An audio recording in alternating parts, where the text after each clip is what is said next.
ببینید دوستان عزیز، در برنامه‌های قبلی خب هموطنان صحبت می‌کردن که نمی‌شود که در سازمان ملل مکتوب بکنین، در اتحادیه اروپا مکتوب بکنین، در دادگاه‌های بین المللی مکتوب بکنین، شکایت از رحمانوف بکنید. در همینجا من با همین نوار به تمام سوال‌های شما جواب خواهم گردون که سوال‌های شما را به چی داره. نگاه کنید. Александр Лукашенко должен уйти в отставку, если будет доказано, что его победа на белорусских выборах была нечестной. Такое заявление озвучил в Сенате США представитель республиканской партии Джим Риш. Кроме того, белорусский лидер должен прекратить давление на журналистов, отключение интернета и насилие против несогласных. Сенатор Роберт Менендес заявил, что Вашингтон может ввести санкции против, цитата, «последнего диктатора Европы Лукашенко». Ранее с осуждением действий белорусских властей выступил госсекретарь США Майк Помпео. Мы наблюдали за выборами, которые нас очень беспокоили. Нельзя назвать их свободными и справедливыми. Мы переживаем потому, что испытываем глубокое беспокойство о белорусском народе. Мы хотим, чтобы белорусский народ имел те свободы, которые он требует, и которые, по его мнению, отвечают его наилучшим интересам. Мы наблюдаем за протестами и призываем к тому, чтобы мирные протестующие были защищены и не пострадали. Насилие не отвечает ничьим интересам. Аналогичную позицию занимают другие европейские лидеры, в частности, премьер Чехии Андрей Бабиш. Было ужасно видеть то, что происходит в Беларуси. Я не мог себе представить, что нечто подобное может произойти в Европе, так близко от нас. Это возмутительно. Ранее во вторник глава МИД Германии Хайко Маас также призвал немедленно освободить задержанных в Белоруссии протестующих и журналистов. خب Позвольте мне четко сказать, что мы требуем, чтобы те, кто протестует...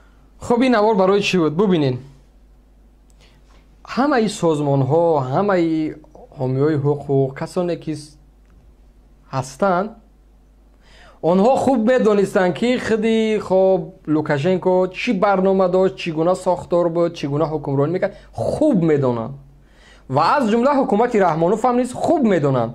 اما در همه بیماری ببینید چقدر کمک ها کردن. برای چی؟ تا روزی که حکومت هست کمکش میکنن. روزی که مردم بلاروس در کوچه ها بلند شد حرف زد، بلند شدن سناتورها از امریکا، از اروپا، خب پرزیدنت غیر قانونی از انتخابات غیر قانونی باید برن.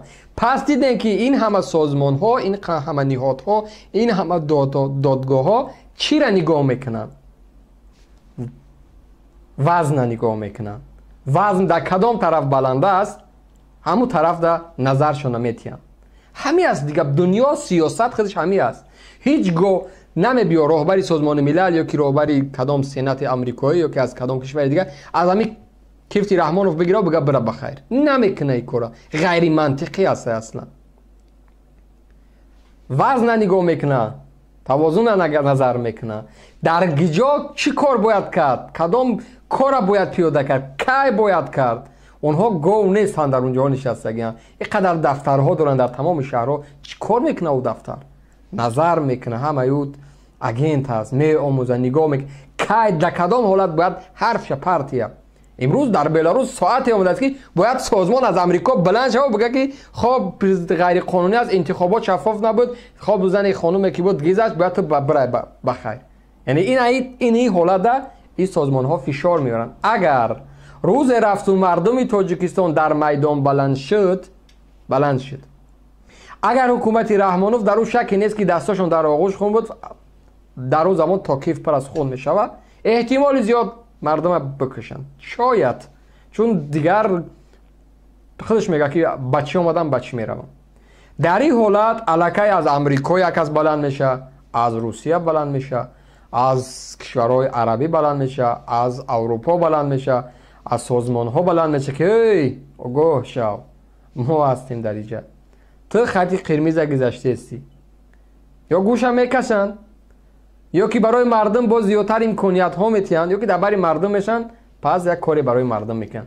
شما این حالت انتظار شده مردم تا زمانی که مثل مردم بلاروس با گل و گلدسته در بیابان در خیابان بلند نمیشین، از زبان اینها ما این گپا را شنیده نمیتونیم.